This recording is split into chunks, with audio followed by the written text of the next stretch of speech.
이 시간 좌정하신 하나님과 심판이라는 제목으로 하나님의 말씀을 나누겠습니다. 다니엘서 7장부터 12장까지는 네 가지의 묵시적 환상에 대해서 말씀합니다. 그중 첫 번째 환상이 오늘 우리가 살펴본 본문 7장에 나옵니다. 7장의 환상은 네 짐승의 환상, 그리고 보좌 환상, 그리고 인자 같은 이의 환상으로 장면이 이어집니다. 오늘은 보좌 환상에 집중해서 살펴보려고 하는데요. 먼저 그 앞에 문맥인 네 짐승의 환상의 의미를 잠깐 살펴보기를 원합니다. 다니엘이 앞서 봤던 네 짐승의 환상은 아주 잔인하고 무질서한 네 짐승에 대해서 이 다니엘이 본 바 있습니다. 하나님께서 다니엘을 통해서 앞으로 미래에 펼쳐질 세계의 역사, 그 미래의 역사를 미리 보게 하셨는데, 이 네 짐승은 바벨론, 바사, 그리고 헬라, 로마 제국으로 이어지는 이 세계의 역사를 보게 하신 것이죠. 그리고 궁극적으로는 하나님을 대적하는 이 세상의 나라, 그 세상 권세를 보게 하신 것입니다. 정말로 다니엘이 환상에서 본 것처럼 이 세상 권세, 이 세상 나라는 짐승처럼 날뛰면서 하나님이 권세를 주셨기에 행할 수 있음을 잊어버리고 폭정을 행하면서 하나님을 대적하고 성도들을 괴롭히는 그러한 모습을 다니엘이 봤던 것입니다. 그리고 나서 다니엘이 또 다른 광경을 보게 됩니다. 마치 컴퓨터에 창을 두 개를 띄워놓고 이 왼쪽에 있는 창을 봤다가 오른쪽에 있는 창으로 자연스럽게 넘어가듯이, 지금 다니엘이 한 환상 가운데서 두 가지의 광경을 자연스럽게 보고 있습니다. 첫 번째는 네 짐승의 광경이었다면, 다음 이 광경은 지금 이제 우리가 살펴볼 모습입니다. 9절 말씀 우리 함께 읽겠습니다. 내가 보니 왕자가 놓이고 옛적부터 항상 계신 이가 좌정하셨는데, 그의 옷은 희기가 눈 같고 그의 머리털은 깨끗한 양의 털 같고 그의 보좌는 불꽃이요 그의 바퀴는 타오르는 불이요. 다니엘 앞에 펼쳐진 광경은 한 보좌였습니다. 그 보좌에 왕자라고 되어 있는데요, 그 왕자에 옛적부터 항상 계신 이가 좌정하셨다라고 말합니다. 옛적부터 항상 계신 이는 영원히 존재하시는 하나님을 표현하는 호칭입니다. 하나님이 왕자에 좌정하셨다, 그 보좌에 앉으셨다라는 것은 하나님의 통치가 있음을 의미하죠. 하나님께서 통치하고 계심을 다니엘이 본 것입니다. 다시 한번 우리가 한번 상상을 해보면, 이 한편으로는 뭐가 있죠? 미쳐 날뛰는 짐승들, 너무나도 무시무시하고 잔혹한 그 짐승들의 광경이 펼쳐지고 있고, 다른 한편으로는 뭐가 있죠?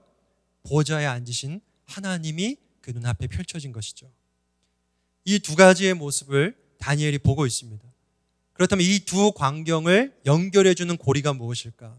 바로 권세라는 것입니다. 권세. 이 권세는 어떤 나라에 대한 지배권, 통치권을 의미하는데요, 7장 6절을 보면 네 번째 짐승이 권세를 받았더라 라고 말합니다. 문맥을 보면 이 권세는 하나님께서 주신 권세입니다. 그리고 12절을 보면 그 남은 짐승들은 그의 권세를 빼앗겼다. 이 남은 짐승들은 첫 번째, 두 번째, 세 번째 짐승을 말하는데, 이 짐승들이 권세를 빼앗겼습니다. 누구한테 빼앗겼습니까? 하나님께 빼앗겼습니다. 그러니까 다니엘이 보고 있는 광경이 두 개인데, 하나는 짐승, 하나는 보좌에 앉으신 하나님이신데, 이 두 광경은 다르게 권세로도 말할 수 있는데, 하나는 세상의 권세, 하나는 하나님의 권세입니다. 그런데 이 세상의 권세는 무엇입니까? 하나님이 주신 권세이고, 그리고 하나님께서 빼앗을 수 있는 권세고, 하나님의 권세는 무엇입니까? 영원히 변치 않는 가장 궁극적이고 그 권세 자체가 목적인 권세이죠. 이 두 권세가 다니엘이 본 광경 속에서 핵심으로 나타나고 있다는 것입니다. 하나님의 권세가 바로 이 다니엘서 7장에서의 가장 중요한 핵심 메시지인데요, 오늘 14절 말씀, 우리의 본문은 아니지만 14절 말씀에서 이 하나님의 권세에 대해서 이렇게 말합니다. 함께 읽겠습니다. 그에게 권세와 영광과 나라를 주고 모든 백성과 나라들과 다른 언어를 말하는 모든 자들이 그를 섬기게 하였으니, 그의 권세는 소멸되지 아니하는 영원한 권세요 그의 나라를 멸망하지 아니할 것이니라. 하나님의 권세에 대해서 소멸하지 아니하는 영원한 권세다라고 말씀을 하고 있습니다. 7장에서 권세라는 말이 많이 나오는데 26절, 27절 말씀에도 나옵니다. 이 말씀을 함께 읽겠습니다.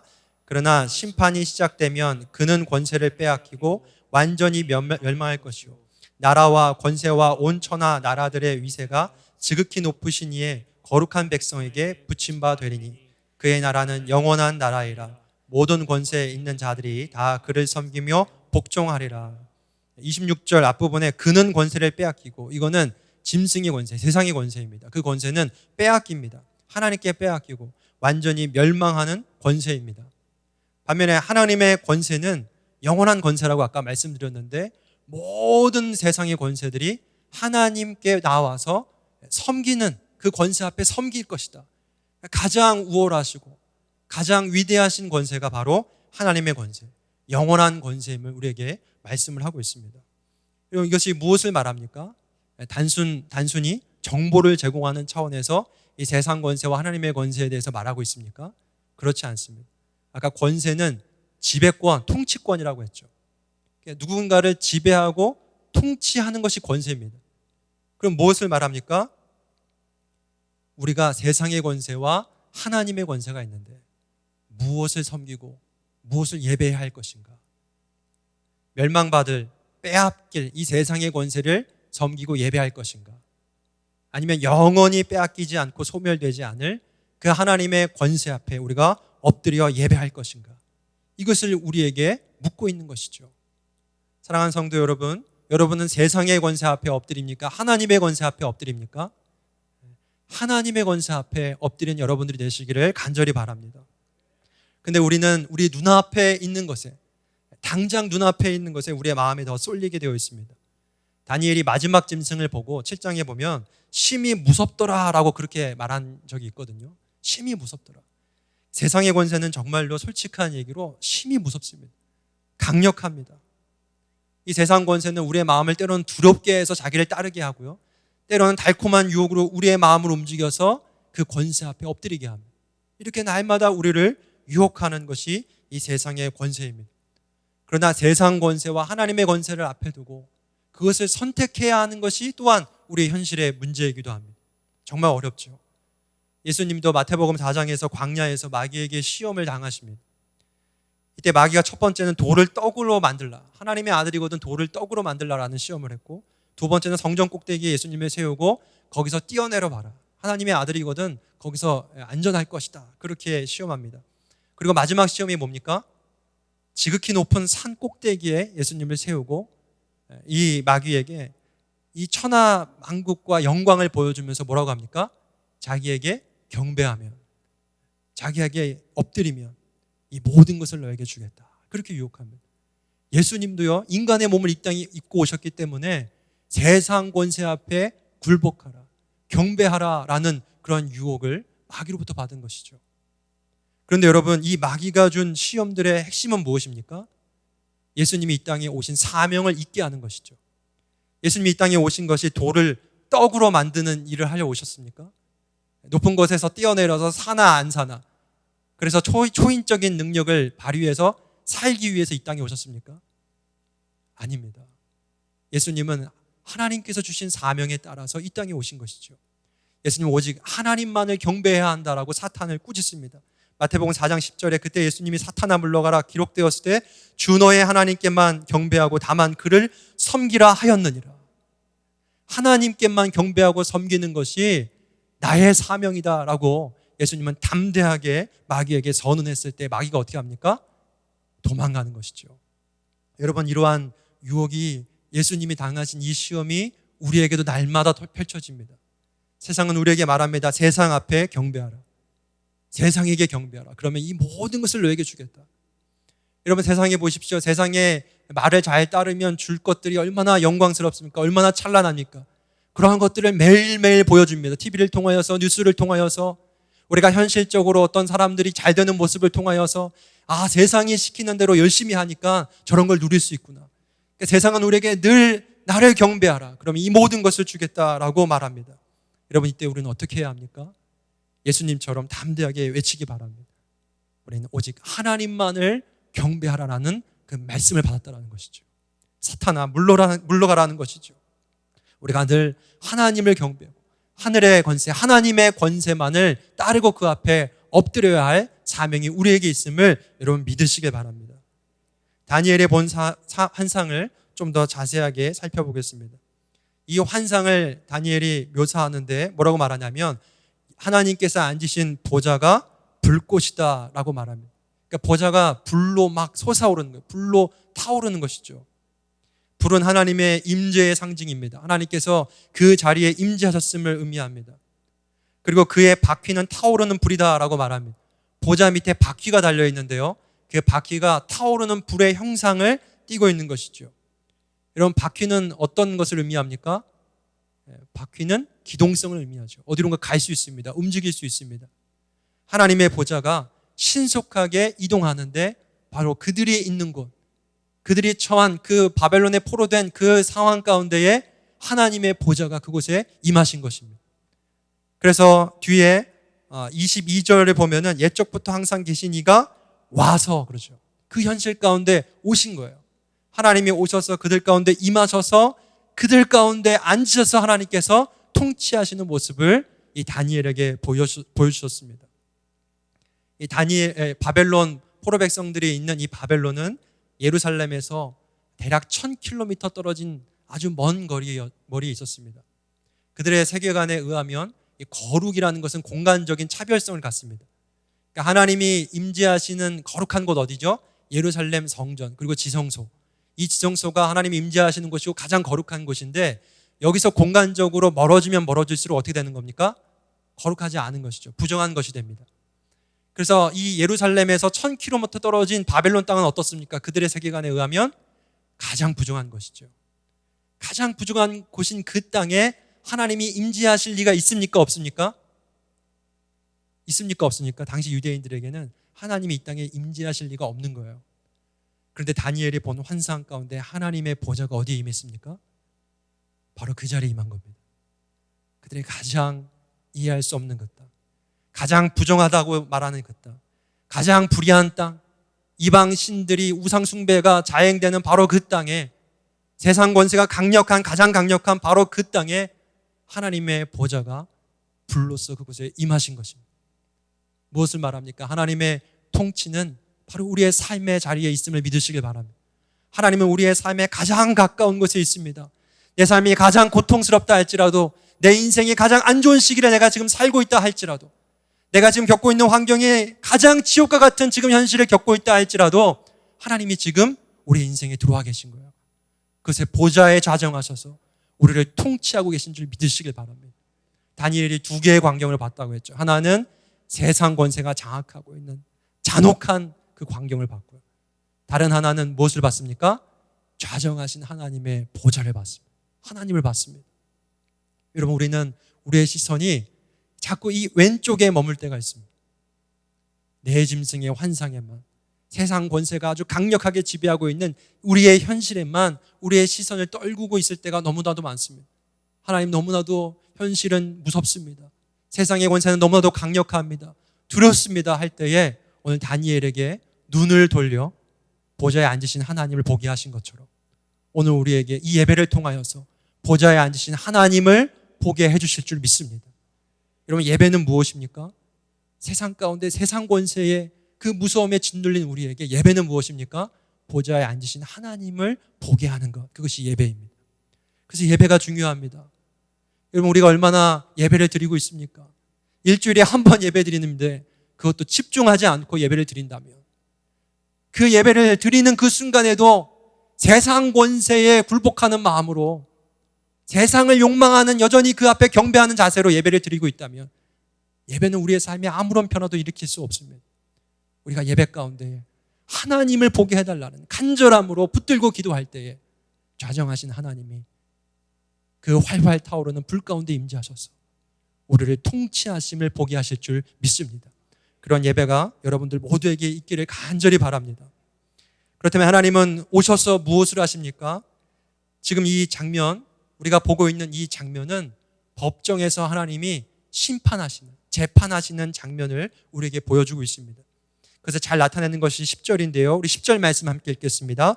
불이 강처럼 흘러 그의 앞에서 나오며 그를 섬기는 자는 천천히요 그 앞에서 모셔선 자는 만만히요 심판을 베푸는데 책들이 펴 놓였더라. 아멘.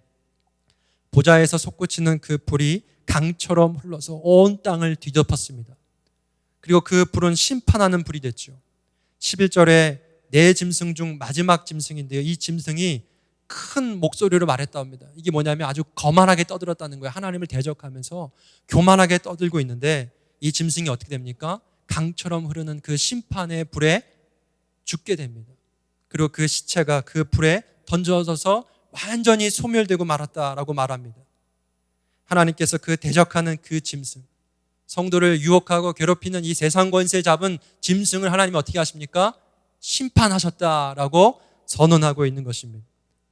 그리고 이런 말씀이 있죠. 그를 섬기는 자는 천천히요 그 앞에서 모셔선 자는 만만이며. 천천과 만만은 문자적으로 정말 천이고 만을 의미하는 것이 아니라 수없이 많은 숫자를 의미합니다. 그런데 그들이 누굽니까? 하나님을 모셔선 자들. 하나님이 심판의 메시지만 명하시며 언제든지 달려가서 그 하나님의 명령을 수행할 하나님의 천사들이 하나님 앞에 서 있는 것이죠. 그것은 하나님의 심판의 능력을 의미합니다. 하나님은 심판하시고 충분히 그러할 능력이 있으신 줄 여러분 믿으시길 바랍니다. 그리고 책들이 펴놓였더라라고 합니다. 이 책은 이 땅에서 벌어지고 있는 모든 일들에 대한 기록이 담긴 책입니다. 하나님께서 재판장이 되셔서 그 책을 보시고 이 땅의 모든 세상의 권세들을 심판하시는 그 모습을 다니엘이 봤던 것입니다. 이것은 무엇을 의미합니까? 1차적으로는 세상 제국들의 멸망을 예언합니다. 하나님이 주신 권세를 오용하고 남용해서 하나님의 뜻을 다른 데 사용한 것이 아니라 하나님을 대적하는 데 사용했던 세상의 모든 제국들, 그 권세가 멸망할 것입니다. 특별히 로마 제국이 멸망할 것을 예언하는 것입니다. 1차적으로는. 여러분, 이것이 정말 이 말씀 그대로 되었습니까? 정말 되었습니까? 정말 되었습니다. 하나님께서요, 말씀하시고 약속하시면 그 약속대로 반드시 되는 줄 믿습니다. 적그리스도, 모든 하나님을 대적하는 적그리스도 세력들이 예수 그리스도의 십자가 앞에서 무너지고 심판받은 줄 믿으시길 바랍니다. 여러분, 이것은 무엇을 말합니까? 우리에게 처한 상황이 어떠하든지 간에 역사는요, 하나님이 말씀하신, 하나님의 뜻하신 그 결말을 향해 나아가고 있다는 것입니다. 그 심판을 향해서 나아가고 있다는 것입니다. 역사는 하나 전혀 실수 없이, 흐트러짐 없이 하나님이 뜻하신 그 심판, 그것이 바로 종말이죠. 결말이죠. 그것을 향해서 나아가고 있다는 것입니다.